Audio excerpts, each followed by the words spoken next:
So a couple of things that I want to get to tonight, just a couple of headlines before we kind of take the deeper dive into Michigan's finances. Let's talk about what DPS decided this week in picking their new superintendent. And we know there's a lot of controversy around the process and who they finally got down to the finals. But Stephen, let me start with you and talk a little bit about, I think now, what these next steps have to be for this new superintendent. Well, I mean, the most important thing is stability. That's the best thing we've achieved, actually, in the public schools here in the last year, was the stopping of the lurching from one thing to another, overturning the apple cart all the time to chase after something different. I think this person should come in and try to pick up where things are, as opposed to coming in and trying to imprint his own plan on everything right away. That's hard to do sometimes because I think you're eager to prove yourself in those but don't jobs. you have to assert that, all right, you're the person for the job now, and you brought me in for a certain reason, and you brought me in because the district needed some change. So how do you balance that out? Well, change is one thing. I think radical change or, again, upsetting stability is another. I think we've had like 10 superintendents in the last, I don't know, 15 years in this district. And that's one of the big problems, is that we just keep switching horses, and each horse wants to go its own direction. I think you want somebody who's a little more contemplative, I think, about what to do, and doesn't just want to do something because it's their idea and now I'm in charge, so I got to show that. Let's think about what's working and build on it and do that first. Okay, so Nolan, does that mean that he should incorporate Alicia Merriweather into a high position? If he can, and if she's willing to do so. She's someone who has great potential. She might find herself as a superintendent in another district. I think the board should get credit. I was very skeptical of the process and of their ability to pick a quality superintendent. Vidi seems to meet that qualification. I mean, he's got a good track record, good reputation in Florida in the Jacksonville schools, made good progress in an urban district, in a majority minority district.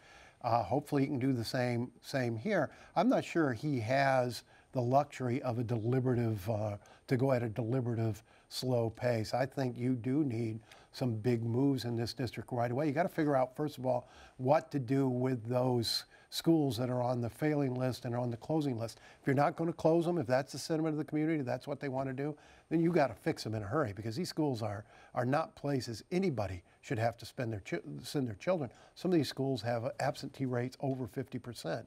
And so he's got a huge issue there. He's also got to keep the spending, the budget on track so they don't get back into deficits and debt, period. And he's got to learn to work with the school board. Now, they hired him and gave him a vote of confidence. Yeah. Will they stay out of his way and let him innovate and let him to do what he knows how to do? That's what's really interesting, because we're talking a lot about education, but it's also a lot of relationships. It's going to be with the school board, also with the teachers as well. And so the other thing is, we have 200 teaching vacancies in Detroit right now. That's the reason that the books are balanced. You need to hire those teachers because you need them in the classrooms. Once you do that, now we're facing a deficit situation again. And so there's going to have to be some talk about either shrinking expenses somewhere or finding new ways to get revenue. Also, those schools that are on that failing list, I mean, yeah, you've got to do something, but we've got to get away from this idea that we do something quick and it makes an immediate improvement. That's not the way education works, and we have failed over and over because we jump at things that we think, well, this will work, and when it doesn't work in a year or two, we say, oh, it's a failure. Actually, it takes 3 to 5 years to even know whether something you're doing in a school is actually working, and we need to be patient. But at some point you have to start. Difficult to say. Well, you have to start. And speaking about starting, he's supposed to start on July 1st. Is that something that I think that they should try to move so he can kind of get in and get running before I'm July sure he's 1st. going to be doing a lot of work between now and July 1st. I don't know that there's such urgency to get him in before that, because Alicia Merriweather is on the job until then, and she's doing a fine job. And so I don't know that you need to hurry up that process. He's got, I'm sure he's got his mind on the job now. I hope he does. Yeah.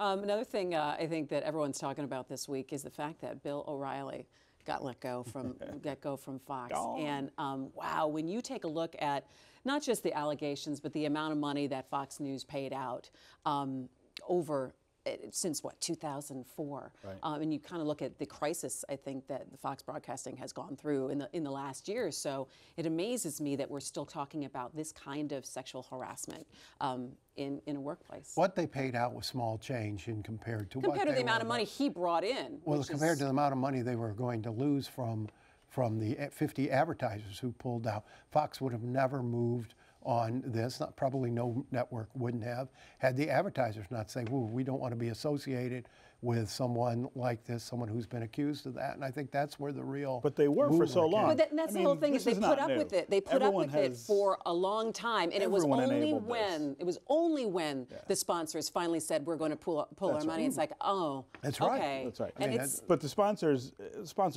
have blood on their hands here too. They sponsored this show. The show also. I mean, let's talk about the content of this show.